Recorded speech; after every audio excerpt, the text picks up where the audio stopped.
Good evening and welcome to Town Meeting Television's continuing coverage of the 2022 election. I'm Mark Johnson. I'll be your moderator tonight. We're going to have a discussion here with two of the five candidates that are running for governor. Unfortunately, the three other candidates are not able to join us tonight. We want to send out our best wishes to Brenda Siegel, the Democratic candidate who's been feeling ill today. Governor Phil Scott, the Republican, was invited and was unable to attend. And our third candidate, Bernard Peters, also was not able to join us tonight. But we have two independents that are joining us tonight for our discussion. And of course, we welcome your phone calls as well. And let's give a nice warm welcome this evening to Kevin Hoyt and Peter Duval. They are joining us here in the studios of Town Meeting Television. We're going to begin tonight with, we'll start with Kevin Hoyt. We'll have opening statements of about a minute. And Kevin, maybe you can tell us about your experience and why you're running. Sure. Well, I guess my adult career started in engineering. I was a technical draftsman in the structural steel industry, a project manager. And then it kind of did a real hard crossover where I started the future hunting conservation program. So I started conservation programs all over the world. I've been blessed with world travel. That's where I've hosted and produced outdoor television on a national and world level for about 3 decades. I'm an expert in wildlife, again, conservation educator. Firearms is another big thing for me. So I finally ran. I guess I got, to the point where I didn't know if I could afford to live in the state that I love with the people that I love, the tax situation. And I'm a big 2A guy. So I was tired of losing my rights and freedoms and watching my friends and neighbors suffer. So I ran for office in 2018. I got my butt handed to me from a guy from Chicago, but that forced an election audit. What we found was incredible. And from there, it just went on and on to money laundering, embezzlement, some really incredible charges against our own government. So I'm also a federal witness for I'm the reporting party for Chad Schmidt, the Bennington County sexting sheriff, as Vermont Digger calls him. And Chad is one of many people involved with a RICO investigation. That's a federal, multi-state RICO federal investigation, but done on a local level. So I don't think anybody gets away this time. Racketeering. Racketeering, right. Okay. We've all been racketeered on a big level. All right. Correct. Peter, your experience and why are you running? Well, I'm running because I'm disappointed in the blue team and the red team. They use the same language. They talk about the same crises, and there's not going to be any change because their methods are the same. They talk to the same people in the middle of the electorate as they see it, and then they recycle those words and put them out as policy. So I want to inject new language and work on getting underlying concerns, underlying issues surfaced so that we can see the connections between a lot of these isolated crises that keep popping up. And so that's why I'm running. I've had a long background in transportation and energy, been on a few boards in towns, and so I have a lot of quiet experience with government. Yeah. Okay, great. We're going to defer to our phone callers tonight, so let's head to the phone here. And good evening, you're on Town Meeting Television. Thanks for joining us. Do you have a question for the candidates? Yeah, I don't know what's being proposed, but the question I have is about, I don't know what's being talked because I don't have CAT TV, I'm calling from Bennington, and I guess the question I have is what are the candidates going to do about election integrity? Okay, all right. Thanks for your call. Peter, let's start with you. Election integrity, is that a concern that you have, and what are you going to do about it? Well, I am a computer scientist, so I've been keeping up with the literature as we see it and in our profession. And early on, there was opposition, real concern about the integrity of touchscreen voting machines, because you don't actually get to see the result that the voter intended. It's processed, and there's really no way to secure that. So the thing is, we're running for a statewide office in Vermont, and Vermont has really some of the best techniques for elections. Those hand-marked paper ballots, super secure. You can always go back and look at the original indications that a human made to a piece of paper, and when you put the ballot in one of those counting machines, it's just that counting machine that does the counting. There's no, there's an air gap, we would say, between that machine and everything else. So when you see a printout from the receipt from the tabulator, it's really showing you just the count that's in the machine, and then the rest of it is handled by election officials with observers from multiple parties. So I think the integrity in Vermont is pretty good. All right, Kevin, what do you think about that? I disagree wholeheartedly. Nobody can tell me we had fair, free, solid elections because I did the audit. I was part of a group, and we put over 1,000 hours of work in. I can prove 60 to 70% fraud and trace it back at least until 1975. I was 5 years old. Basically, we released over 500 names in a county of 5,500 people. That was the A's and half the B's, right? So again, all the way back to 1975 is horrific, and even worse than the crime, we actually have the cover-up. We have 2 documents. One of them from James Condos, the Vermont Secretary of State, who's just resigning, I believe, because he's going to federal prison. And the other one is from the Bennington Board of Civil Authority. It always falls back on your Board of Civil Authority.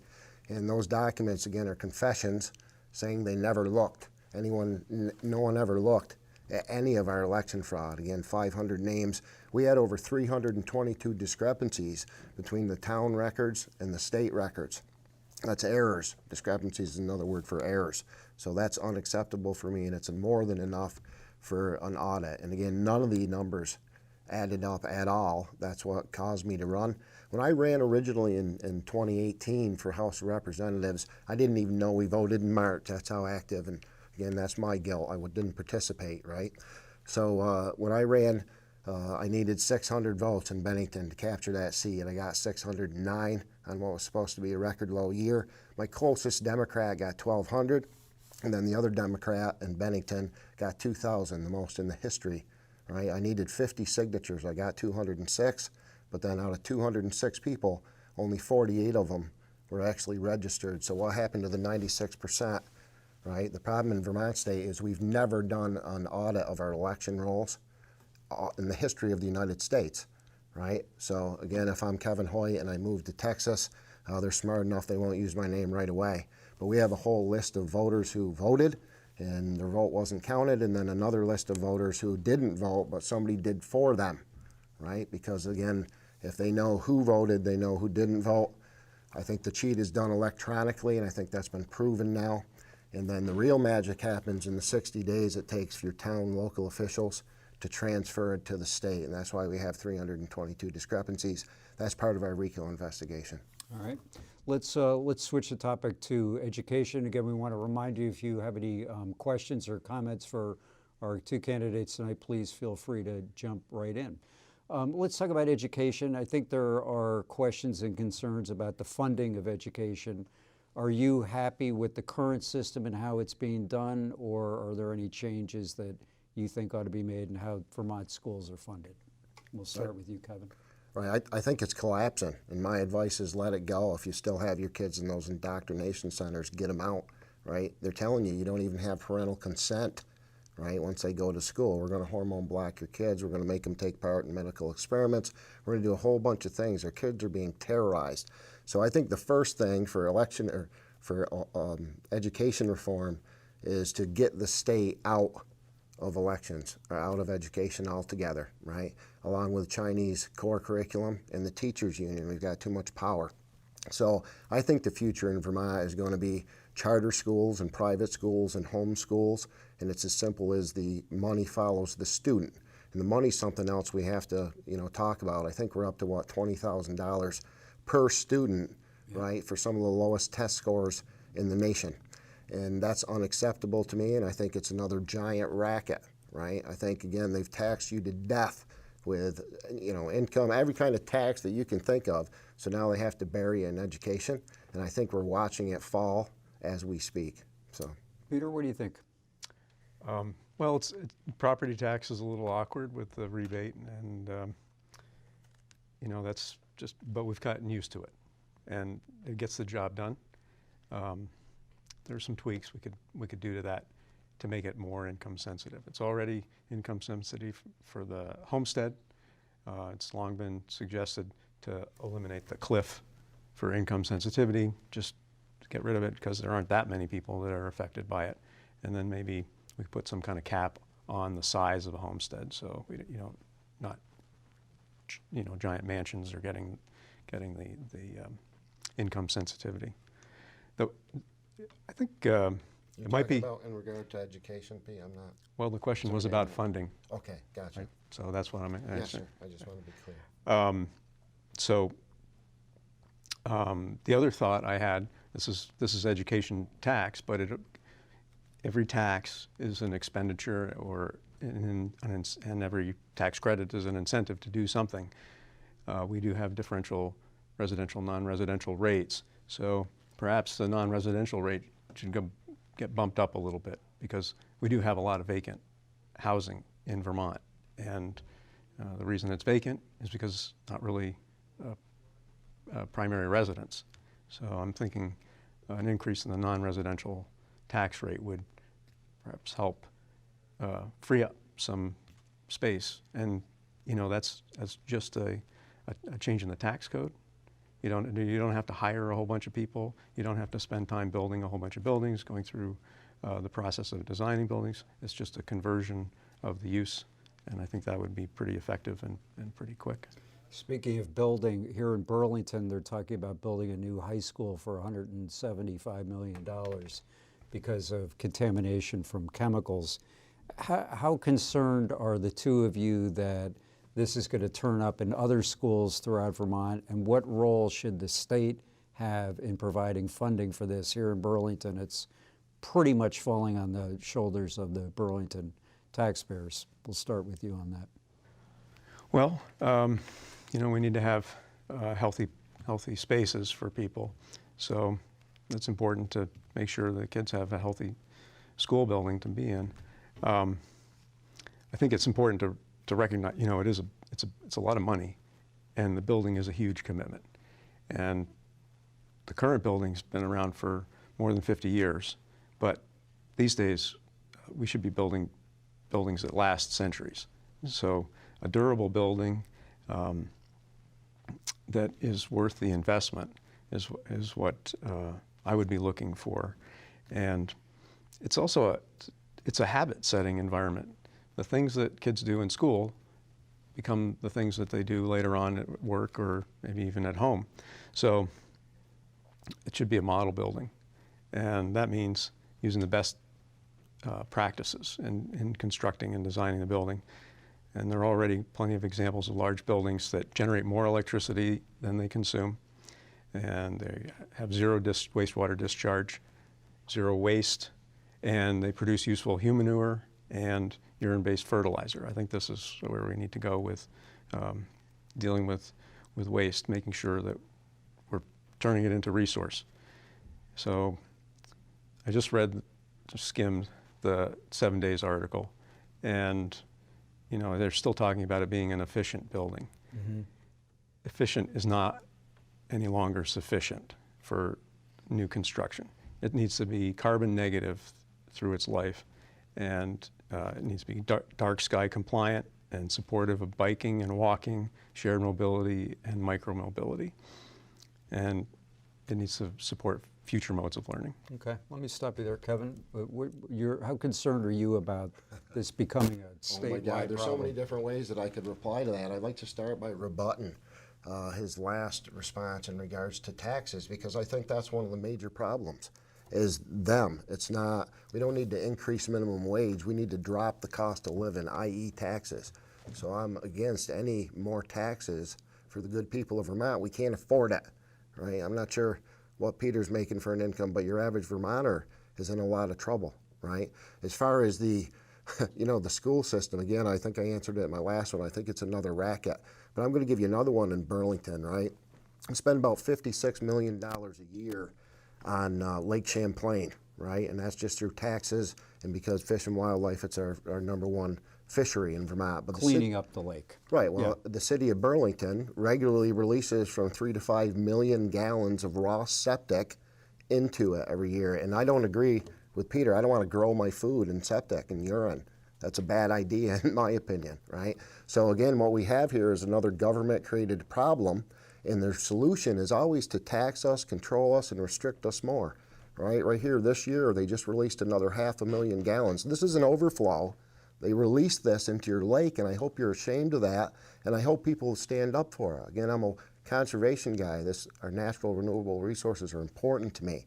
So, and guess what? They're going to need more money again because they just dumped 500,000, 500,000 gallons of raw septic into your lake in June. They closed our beaches in July. There's no such thing as blue-green algae. That's not algae at all. It's caused from fecal chloroform, right? And that's on top of what we spend in St. Albans, I think $1 billion to redo their infrastructure. I was there 2 weeks ago. There's human feces and tampons floating on top of the water. You can smell it.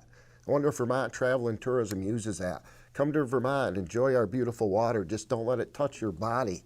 That's disgusting. As a Vermonter, I'm no longer willing to accept it. All right, well, let's talk about health care, Sure. which is a huge cost, I think, for all of us. Recently, the Green Mountain Care Board, which is the regulatory board, approved double-digit increases for the two major insurance carriers. What would you do if you're elected governor to prevent that continuation of that trend? We'll start with you, Kevin. Well, and again, I think this is a very complex answer that we're not going to cover in a minute, right? But healthcare is a fundamental right, right? I actually have a no trespass order from my hospital emergency room right now because I didn't want to wear a mask. Tell me that's legal, right? So I think this is another system, another box that they've kept us in and kept us divided with that's actually fallen. I think in the holistic realm, right, in the cannabis realm, I think there's a whole bunch of different ways other than big pharma to handle our problems. So I'm very, very interested in that. And the basic structure that we have, I think it's as key as just cutting ambulatory care, right? And getting a hold on the grips. It's ridiculous that you pay $400 for an EpiPen. That's a necessity for a lot of people and they can't afford it anymore. So what happens now is the insurance companies, another lobby group, another problem that's connected, big pharma, big politics, right? It's the same group, right? Big corporation, and this is part of it. So I think the problem right now is even if you have state health care, a lot of the hospitals and doctors are no longer accepting it because of these excessive rates, because of insurance companies and your politicians. So now they don't accept it. So now it's left to you guys, the people, and we can't afford it anymore. So again, I think that's something that we're looking at changing completely, and I think it's imploding on its own. We don't have to do much except let it go. All right, Peter, what do you think about healthcare costs and how to rein them in and the insurance increases? Well, language, is what I was talking about before. Language and the way we think about things. Healthcare is sort of like an misappropriation by the medical industry for what's really medical care, and I think we might want to just get away from that and talk about recreation and fitness and wellness, sort of separate from the big institutions and medical care. And by doing that, we'll definitely head toward being healthier Vermonters. Count me as supporting universal dental and vision and hearing and primary care for wellness. And funding that through the state, we can do that. It will reduce, the long-term costs that are related to our unhealthy behaviors. All right, let me take a phone call here. Thank you for calling. Good evening. You're on the air. there. My question is, I agree with Kevin that the corruption everywhere, but that it's here in Vermont is heartbreaking because I'm a native. How long does Kevin think it will take, saying he gets elected, to weed out all the riffraff and cut down the bureaucracy and just get some good people in and get something, normal and legal going? All right, let me thank you for your call, and Kevin, questions directed to you. We'll give you a chance to answer as well. Right, and Peter, but start us off. It's kind of a complicated question, and again, I'm not part of the FBI, I'm not part of Homeland Security or the Department of Justice. I can see the dominoes falling and the people missing and disappearing all across Vermont State or getting arrested, right, or resigning. There's a lot of things going on. I don't know timelines, right, but I think we're here. I mean, we're watching it. The financial is going next. I think we're probably getting all new money. We're bankrupt. We've been bankrupt for a long time. A lot of the other countries aren't even accepting American currency, right? So I think there's a lot of issues facing us in general. As far as timing goes to clean it all up, I'm not sure when it's happening. I think it's happening right now. It's been happening. It's right in front of us. But the media is a huge piece of this. The media is not telling you, and it's because they're implicated. Again, we've got the evidence, Rob Wilmington, Vermont digger, and even, the fact that it's just me and Peter, and hats off to Peter for being here today. It's the independent candidates. The Democrats and the Republicans never even showed up, right? That's disgusting. And what they're doing is they're having their own private little debates. Again, I'm not even listed. We're a month and a half away. I'm not even listed as a candidate in Vermont digger yet, right? And they're not allowing me. I don't know, Peter, were you invited to the September debate that Vermont digger is having? Because Not yet. not yet. Again, this goes against the Federal Communications Act of 1934. This goes against Vermont and federal election laws. Let me stop you there. That's why we love CCTV. It's a rigged system. Go ahead. Peter, how the caller wanted to know if there's corruption out there, and how quickly do you think you could clean it up? I'm not sure where, I'm curious where you get your information, but I think there's a lot of times when what is not mistakes, but just like normal self-interest turns into maybe something that appears to be corruption, and that it might be a little bit of a stretch to say that it's, we've got corruption all over the place. I know I've had some times when I thought this is really not right what's happening, and that's really been more of a problem of officials not doing their job as prescribed. It's just getting sloppy. Having been entrenched so long, different, bad patterns develop. Okay. I think one. Can I respond to that? No, we have a number of other issues I want to get to as well. I think we all could agree that there is an opioid problem in this state. I think it'd be safe to even call it an epidemic. What would you suggest that this state does to decrease that? And as part of your answer, are you in favor of safe injection sites? We'll start with you, Peter. Well, I wish Brenda Siegel was available to give us her description of how things are going right now. But this is one of those situations where red and blue are battling over something that I'm not sure it's a real point of a good point of contention whether or not to have a safe injection site or not, because we have such a rural state. Hardly anybody's going to be able to get to a fixed location so regularly as a heroin user would need. And this is also another pattern that I've been observing, and that is the idea that the United States is the gold standard for everything. And just looking over the border to Canada, they have mobile safe injection sites, and in some places they're starting to do safer supply. And I would think, since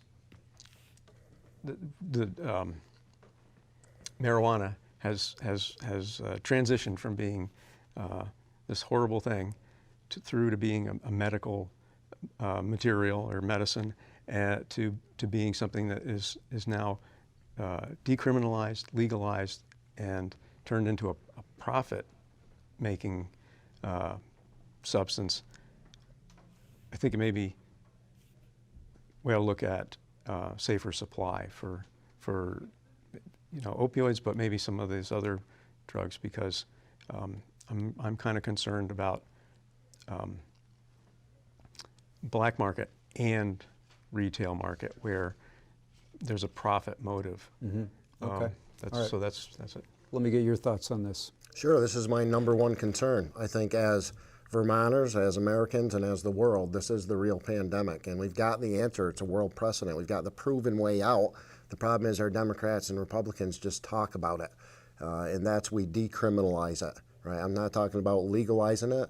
If I catch you dealing or trafficking, we're going to put you in jail for a long time, but for your everyday average user, I want to decriminalize it for sure. And that comes with a giant shot of economic growth and development. And I'm talking about real rehab, not a 28-day detox and then we throw you right back into the same circumstances. Right now, we're paying to Narcan you 25 times, we send you to rehab 45 times. Eventually, we pay to put you in jail, and then we're putting you in a coffin, right? How many friends and neighbors need to die before we actually do something about it? So I think the answer is real rehab, and I'm talking 3 months to 18 months. And 18 months comes with mental health therapy. It comes with jobs training and aftercare, sober living. So if you can share this vision with me, we're talking about hundreds of facilities all across the state. So I'm going to need landscapers and architects and engineers and plumbers and electricians and doctors and nurses and therapists and jobs. And then afterwards, here's another word you won't hear out of another politician's mouth. Instead of higher taxes, I like return on investment, right? Imagine Vermont with these facilities. I care about our brothers and sisters in New York State and in Massachusetts and in New Hampshire, and we have nothing like this. So I would love to have Vermont lead the nation. This started in Holland. I think the idea of safe injection sites, back to that queue, on its own is ridiculous. But I think if you do it in a whole system like they did in Holland or Portugal, again, we have led the nation, led the world in opioids. We grow by 300 to 500% every year, right? In Portugal, they cut their crime by 420%, reduced drug use by 56, overdoses by 85, heroin use by 75. So this is just a matter of doing it. The politicians just want more money. All right. We're half an hour goes very quickly here, so let's give you each another minute here just to wrap up. Any final thoughts that you weren't able to get to? Kevin, we'll start with you. Oh, well, there's a million issues that are happening, and these are historic times, and how blessed are we to all be a part of it, and who wouldn't want to be a part of this?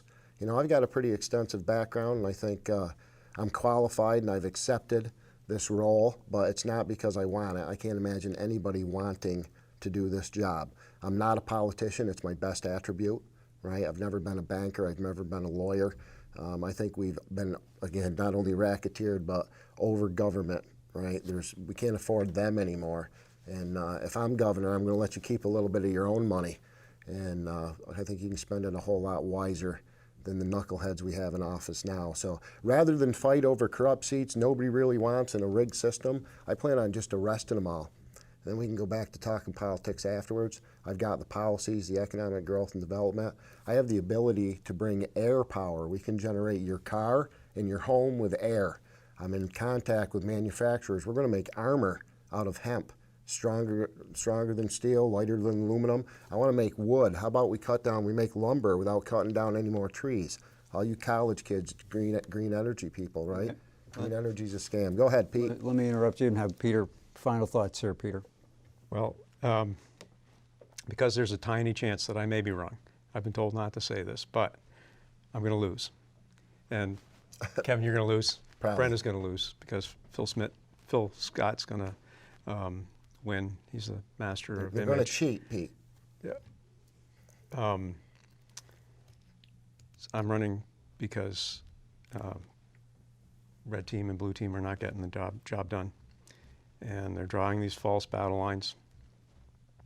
And meanwhile, the planet's cooking, and the oceans are depleted and eutrophied and acidified, and we're filling up with microplastics and novel pollutants from modern civilization. And there's mass extinction and extreme weather, sea level rise, drought, flood, crop failure. We're in trouble, and so far we're getting, lip service from and tokenism from the big names. I'm looking for the underlying themes and solutions that address multiple issues simultaneously, thinking global and acting local. Thank you both for coming in, Kevin Hoyt, Peter Duval, and thank you all for joining us tonight as well. That's going to wrap it up for us here at Town Meeting Television tonight, and have a great night.